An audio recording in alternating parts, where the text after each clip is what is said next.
All righty, continuing with severe weather. Severe thunderstorms can produce winds as high as 80 to 90 miles per hour, which is about the same as an EF0 and EF1 tornado. And that's why you need to take a severe thunderstorm warning just as serious as you would a tornado warning. Yeah, that's right. And speaking of tornadoes, we get many of those here. Many of us grew up learning about Tornado Alley in the Central Plains.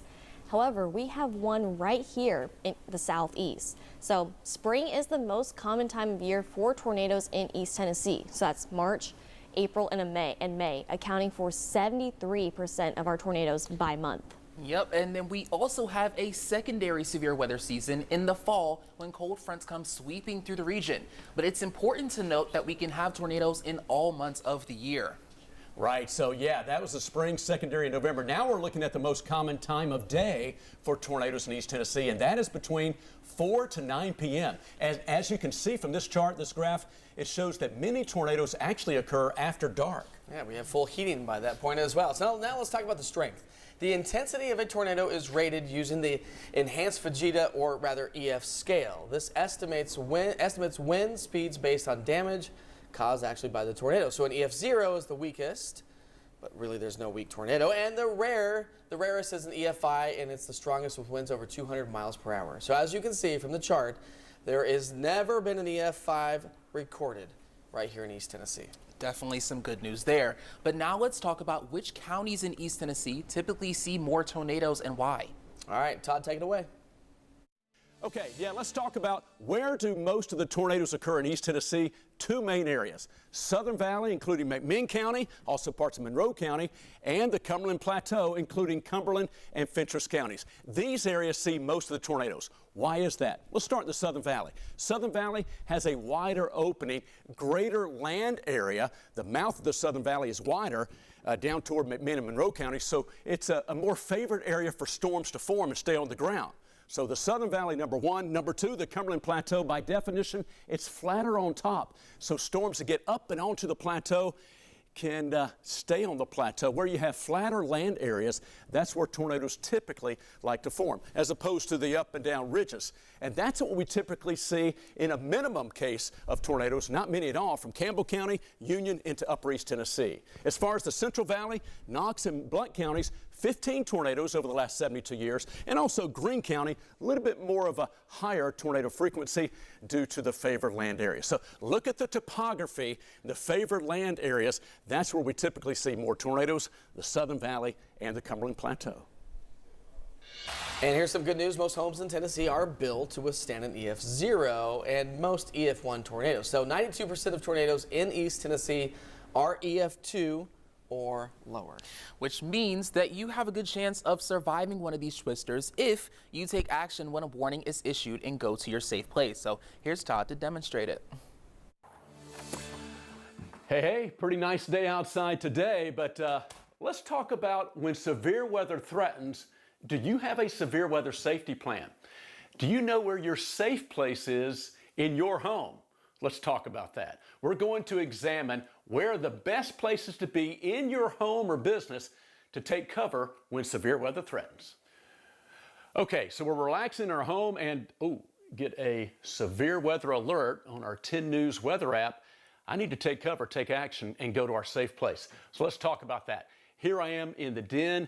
I want to get away from the outer walls and windows, move into the interior part, center part of the home or business, lowest floor, and in a small room like a bathroom, hallway, or closet. Let's go check it out. Okay, yes, the center part of the house is one of the best places to be, away from the outer walls and windows. You want to put as many walls between you and the outside as possible. Let's walk down this narrow hallway. This is a great spot. Look how close these walls are together. A narrow hallway in the center part of your home, that's a good place to be.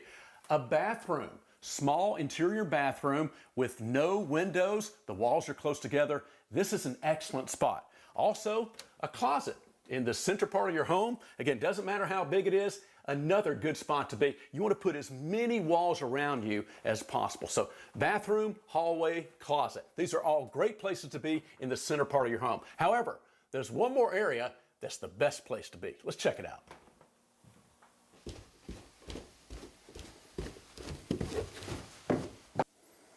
So here we are in the basement, the best place to be for severe weather. It's the lowest floor. I hope all these tips help you to be better prepared to know where your safe place is when severe weather threatens. Oh, good news. Looks like the threat for severe weather has passed.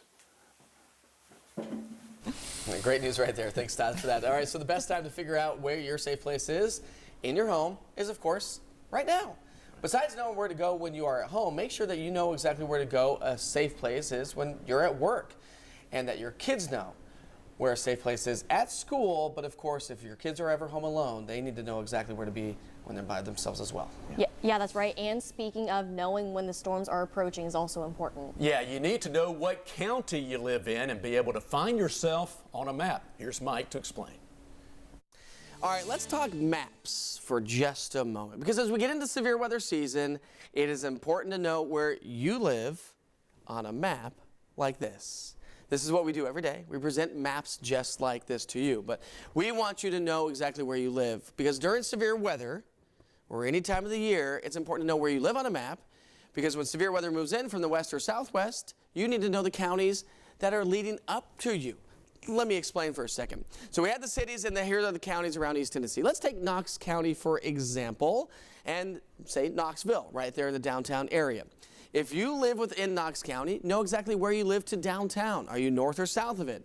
Are you east or west of downtown? That's super important. But it's also important to know what counties are to your west and southwest, i.e. Anderson, Roane, Loudoun, or even Blount County. So if you live in Knox County, you need to pay attention to the counties to your west and southwest, because when severe weather comes in from the west or southwest, if Anderson or Loudoun or even Blount County get under a severe thunderstorm warning or a tornado warning, you need to know that's to your west and that storm system's moving into your area.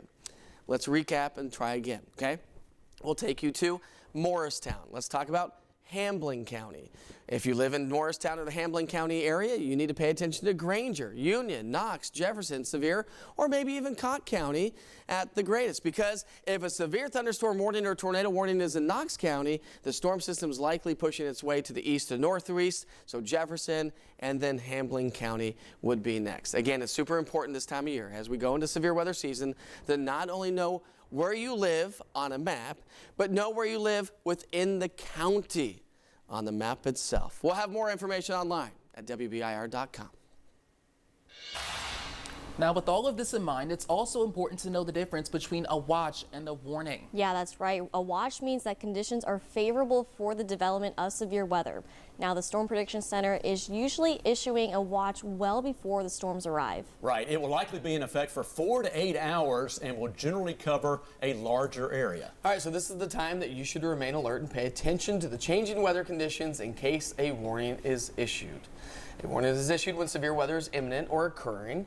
This is when you should take action and quickly move to your safe place. Yep, do not pass go, do not phone a friend, just go to your safe place and wait until the storm passes. And make sure you have multiple ways to receive those weather warnings and watches when they are issued by the National Weather Service. Couple ways: the NOAA Weather Radio, 10, 15, 20 bucks at the grocery store, the hardware store.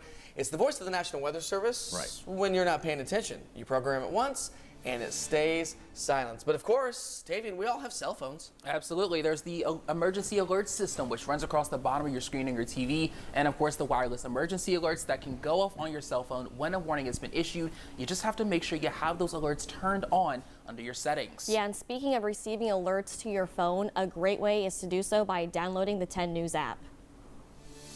Yep, and speaking of receiving alerts to your phone, a great way to do that, of course, as Kaylee said, downloading the 10 News app, it provides an easy way to check the radar, receive weather notifications, and guess what, Todd? It's free. It's free! That's right. And you can also watch our live streaming coverage from within your safe place whenever we are on air during severe weather. Those are all ways to keep up to date.